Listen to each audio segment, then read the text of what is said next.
24 গণঅভ্যুত্থানের মধ্যে আপনি ক্ষমতায় এসেছেন।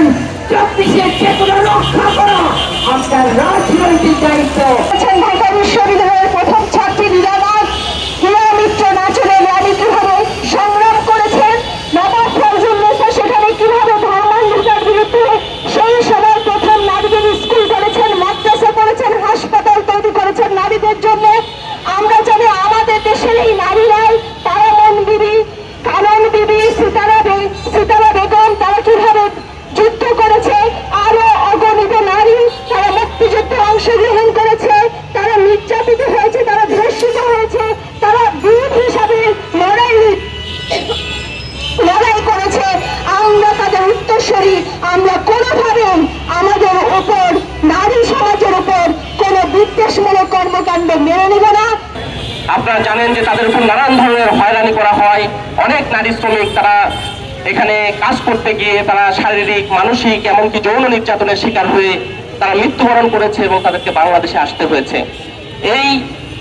এই কমিশনেই এই নারীদের অধিকার কি হবে, এই কমিশনেই এই বিষয়গুলো নিয়ে অনেক ধরনের আলোচনা আছে এবং এই আলোচনা খুবই গুরুত্বপূর্ণ আলোচনা এবং নানান দিক থেকে এই আলোচনাগুলো হওয়া দরকার। কারণ যারা প্রবাসী শ্রমিক, সেই শ্রমিকদের যদি সামাজিক সুরক্ষা নিশ্চিত না করা যায়, তাদের অধিকার নিশ্চিত করা না যায়, তাহলে এই লক্ষ লক্ষ মানুষ যারা বিদেশে যাচ্ছে এবং রেমিটেন্স পাঠাচ্ছে তাদের অধিকারের বিষয়গুলো যদি আলোচিত না হয়, তাহলে এই শ্রমিকদের নিরাপত্তা আমরা কিভাবে নিশ্চিত করবো? সেটা অবশ্যই জুলাই গণঅভ্যুত্থানের চেতনা পরিপন্থী। কমিশনের এই বিষয়গুলো নিয়ে আমরা আলোচনা করতে পারি, মত পার্থক্য রাখতে পারি, আমাদের ভিন্ন মত রাখতে পারি। সেই কোনো বিষয়ে আলোচনা না করে এমন ভাবে আলোচনা উপস্থাপন করা হচ্ছে যেন যৌনকর্মীদের স্বীকৃতি দেওয়া এবং সেক্স এডুকেশনের বিষয়গুলো নিয়ে আলোচনা করা ছাড়া আর অন্য কোনো বিষয় নিয়ে এই কমিশনে আলোচনা হয়নি। অথচ বিষয়টা এরকম নয়। এই কমিশনে অনেক গুরুত্বপূর্ণ বিষয় আছে যেগুলো আমরা মনে করি অবশ্যই আলোচনার বিষয়। আমরা এই দেশে বসবাস করছি, এই কথা তো আমরা জানি যে আমাদের দেশে নারীদের যে অধিকার, নারীদের যে সুরক্ষা, শ্রমিক হিসেবে নারীর যে মর্যাদা, শিক্ষার অধিকার, স্বাস্থ্যের অধিকার, এই অধিকারগুলো থেকে সেই মানুষরা বঞ্চিত আছে। বেগম রোকেয়া কতদিন আগে বলে গিয়েছিলেন যে গাড়ির দুটা চাকা, গরুর গাড়ি, উত্তরবঙ্গের মানুষ ছিলেন বেগম রোকেয়া, গরুর গাড়ি দেখে বলেছিলেন গাড়ির দুটা চাকা যদি সমান না হয় তাহলে গরুর গাড়িও চলতে পারে না। আর একটা সমাজে নারী এবং পুরুষ যদি সমান না হয় তাহলে সেই সমাজটা হয়ে যেতে পারে না।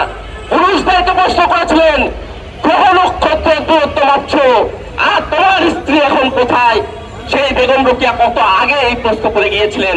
আর আজকে এত বছর পরে এসে আমরা যখন নারীর অধিকার নিয়ে কথা বলছি, তখন আমরা দেখছি যে এক পিছিয়ে পড়া এক ধরনের গোষ্ঠী এবং হেফাজতে ইসলাম সহ এই ধরনের সংগঠন, তারা ইসলামের নামে তারা এমন ধরনের কথা বলছে, সেই কথাগুলো ইসলামের সাথেও সাংঘর্ষিক।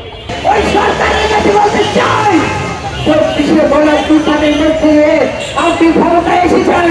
24 চেতনা রক্ষা করা আপনার রাজনৈতিক দায়িত্ব। শহীদের রক্তের সাথে সেই গাড়ি হবে, সেটা যদি না করা হয়, তাই আমরা পরিষ্কার করে আমি আমার শেষ কথা বলতে চাই।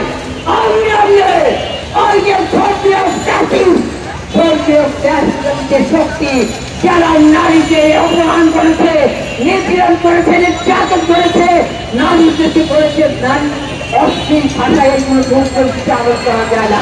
আজকে ওই সমস্ত চিহ্নিত ব্যক্তিদেরকে অবিরত গ্রেফতার করুন এবং বিচার করুন।